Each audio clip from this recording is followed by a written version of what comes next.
사람을 두 번째 부릅니다.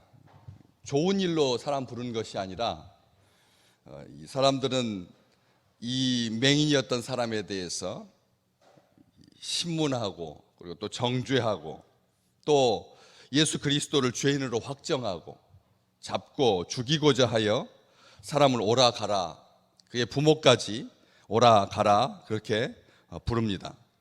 두 번째로 부릅니다. 부모의 증언 때문에 예수 그리스도가 그를 고쳤다라고 하는 것을 부인할 수 없는 그런 상황에 이르자 재차 소환하게 된 것이죠.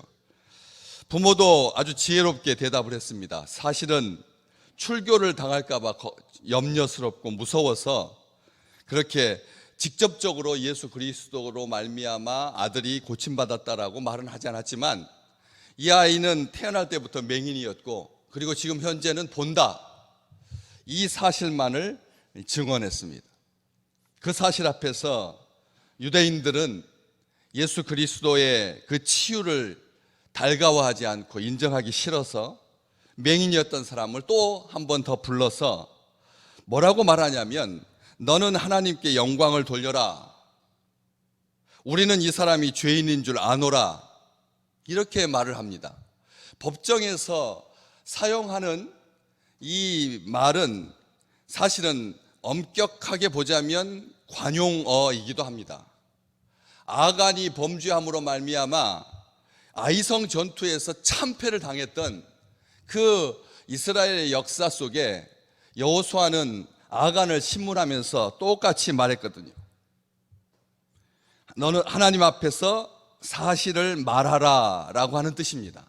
그런데 이 전 이해를 빼고 그냥 객관적인 상황에서 유대인들이 맹인이었던 사람에게 말하는 이 말투를 가만히 보시면 너는 하나님께 영광을 돌리라 라고 하는 말이 굉장히 상황과 안 맞는 말이 되는 거죠.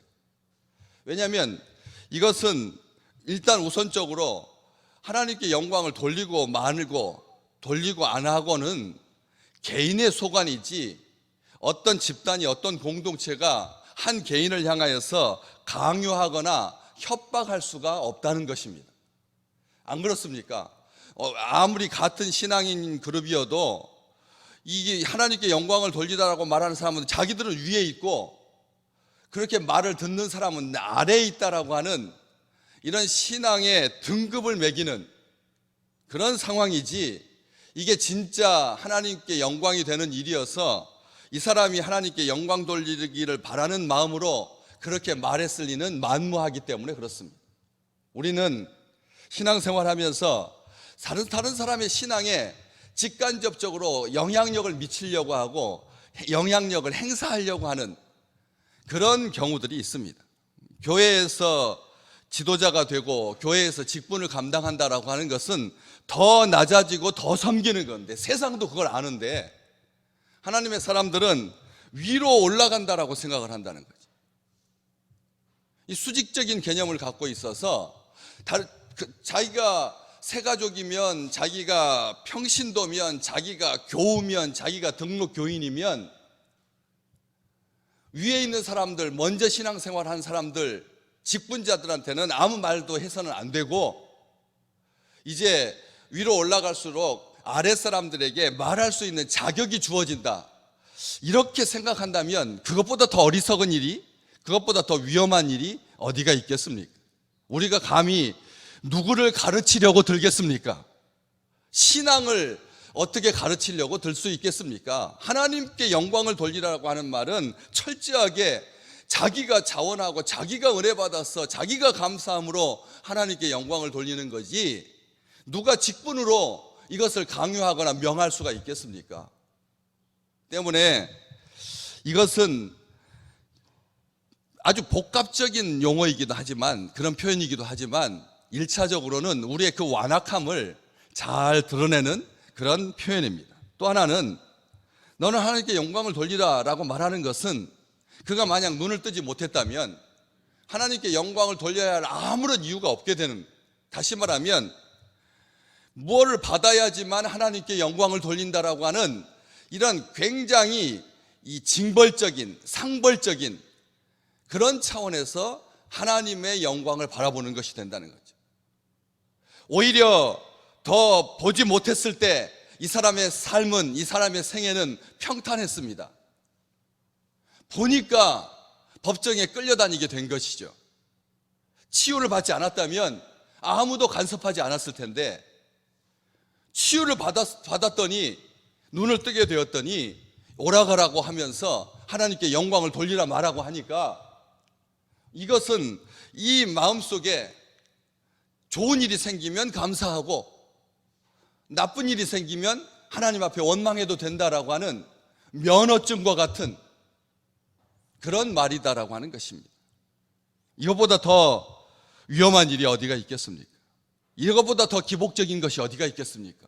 하나님께서 내 인생을 평탄케 해주시면 감사하겠다. 내 아들 이번에 대학 들어가면 헌금하겠다. 내 집이 팔리면 몇 퍼센트 하나님께 드리겠다. 복권이 당첨되면 내가 3억을 하나님께 드리겠습니다. 이거하고 똑같은 것인 거죠.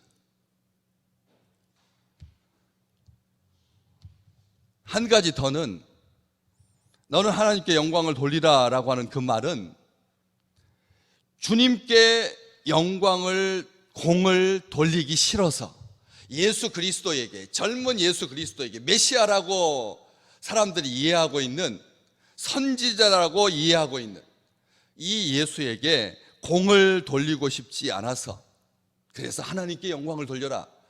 이게 참 아주 웃기는 말이죠. 그렇지 않습니까? 하나님이 아들을 보내셔서 우리를 구원하시는 건데, 그 아들이 보기 싫다고 육신을 입고 온, 말씀이 육신이 되어서 우리 가운데 거하시는 그 하나님이 싫어서 그 아버지에게 영광을 돌린다. 이것이 얼마나 더 엉성한, 더 완악한 행위입니까? 치유가 이 사람과는 아무런 상관이 없다. 이 사람은 저절로 낫다. 하나님께서 낫게 해주셨다. 때문에 하나님께 영광을 돌려라. 복합적이라고 처음에 말씀드렸지만, 너는 하나님께 영광을 돌려라, 우리는 이 사람이 죄인인 줄 안다, 이렇게 말하는 표현, 이 하나님께 영광을 돌린다라고 하는 말을 입에 달고 다니는 사람들 중에 이 특징이, 뭘 안다라고 하는 이 말을 쓸 필요가 전혀 없는 상황이거든요. 그렇지 않습니까? 우리가 그 예수라고 하는 청년이, 젊은이가, 기적을 많이 베푼 사람이 죄인인 줄 안다, 이렇게 말할 필요가 없는 거죠. 왜냐하면 그냥 그 사람은 죄인이다 정죄할 거면 그렇게 말하면 될 것입니다. 인정하고 싶지 않으면 그 사람은 고칠 수 없다. 진짜 고치는 분은 하나님이다. 만약 예수가 고쳤다라고 말하면 이것은 무슨 꼴이 되냐면, 이 사람이 하나님께 구해서, 왜? 모든 치유는 하나님으로부터 말미암는다는 거 하는 것을 이스라엘이, 유대인들이 다 알고 있으니까. 구약시대 때 눈을 떴다라고 하는 기적을 보여준 사람은 한 사람도 없거든요. 구약시대 때 눈을 뜬 기적만 없습니다. 다른 기적들은 다 이렇게 기록이 되는데, 눈을 떴다라고 하는 것은 철저하게 하나님적인 겁니다. 하나님께서 눈을 열어주셔야, 그래야지 도단성을 둘러싸고 있는 아람의 군대를 볼 수가 있는 거거든요. 엘리사가 기도를 해서 그의 종 사환이 눈을 열어서, 영의 눈을 떠서 그 아람 군대 바깥에 진치고 있는 불말과 불병거를 볼 수가 있었던 것처럼, 하나님의 사자가, 선지자가 하나님께 기도해서 응답받는 것이 눈을 뜨게 하는 거니. 만약 예수 그리스도를 통해서 이 사람이 치유받았다라고 말한다면 하나님께서 그의 기도를 들었다는 것이 되고, 그러면 예수는 죄인이 아닌 것이 되는 겁니다. 그러니까 자기들이 사전에 다 짜놓은 각본대로 말하려고, 그렇게 이끌어 가려고, 그렇게 시도하려고, 우리는 이 사람이 죄인인 줄 안다라고 표현하고 있는 것입니다. 어떻게 사람을 알 수가 있습니까? 죄인이고 의인인 것을 어떻게 사람이 판단할 수 있습니까? 우리 주님도 나는 아무도 판단하지 않노라 그렇게 말씀하셨는데, 어떤 집단이, 어떤 그룹이 조사하고 정보를 캐고 묻고 다니고 해서 죄인인지 아닌지를 어떻게 판단할 수가 있겠습니까? 죄인인 이 사람은 죄인이다, 차라리 그렇게 말하는 것이 훨씬 더 정직하죠. 죄인인 줄 안다 라고 하는 말은 자기의 책임 소재는 싹 빼고, 그리고 아주 많이 조사해서 이렇게 드러났다 하는 이런 꼴밖에 되지 않는다라고 하는 것이죠. 한 가지 더, 너는 하나님께 영광을 돌리라 라고 하는 이 말은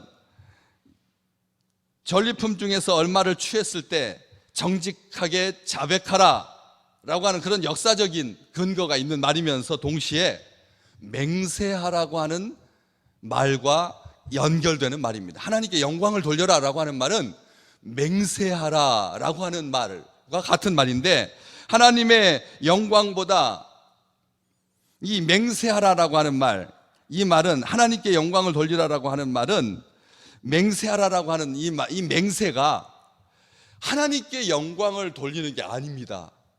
그렇기 때문에 우리 주님께서 맹세하지 말라고 하셨거든요. 왜냐하면 맹세하는 사람은 하늘에 두고 맹세할지라도 손가락만 하늘을 가르치고 있을 뿐이지 자기의 영광을 드러내는 것이기 때문에 그렇습니다.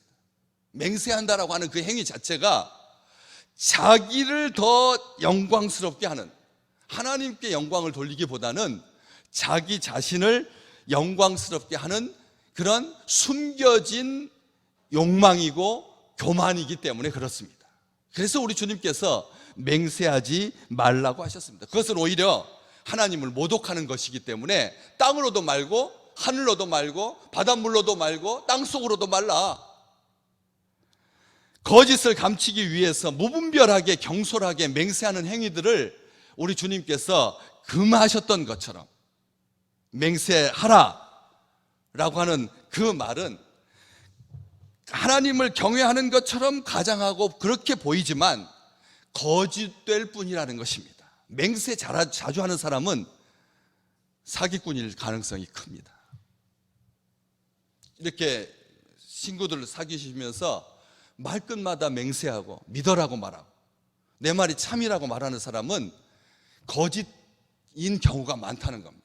그걸로 판단할 수가 있어요. 그렇지만 판단해서는 안 되겠지만 주로 진실함이 없는 사람들이 말끝마다 진실 참 그렇게 말하고 맹세한다라고 하는 말을 반복해서 말하는 거죠. 거짓을 감추기 위해서 가는 곳마다 거짓으로 가득하고 거짓 증거들로 가득한 사람들이 악한 계교를 숨기기 위해서 맹세하라, 하나님께 영광을 돌리라, 우리는 우리라고 하는 말 뒤에 숨어서 한 사람이 말하는 것이 아니라 이 사람이 예수가 죄인인 줄 아노라 확정하고 정죄하게 된다는 것입니다. 그렇지만 우리 하나님은 그들의 악한 계교를 서서히 드러나게 만드십니다. 의도하지 않았지만 엉겁결에 예수 그리스도께서 이 사람을 치유하셨고, 그리고 이 맹인이었던 자가 눈을 뜨게 되었다라고 하는 것을 하나님께서 드러내게 하시는 거죠.